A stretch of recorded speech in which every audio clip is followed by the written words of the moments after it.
ito nga pala yung ginawa ko ngayon mga idol. Ito yung yung D-trigger na pana. Location po, Barangay Baybay, Gamay Northern Summer mga idol. Ito po. At ito yung yung mahihilig dyan sa pagsusulo mga idol sa gabi. Kung gusto niyo sarapang ito. PM nyo na lang mga idol kung gusto niyo magpagawa. Stainless po to mga idol. At ito yung yung kadet mga idol yan. Yan. At ito yung yung lalagyan ng lubid mga idol. Yan. 3 butas po yan mga idol.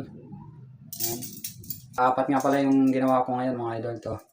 Kung gusto niyo mag-order, nasa Gamay po. Barangay Baybay, Gamay Northern Summer mga idol. Sa mga variety da, mag-order ka na. Sa mahihilig sa mga pagsusulo. Yan. At sa pamana, kung gusto niyo rin mag-order ng ng flashlight, yung yung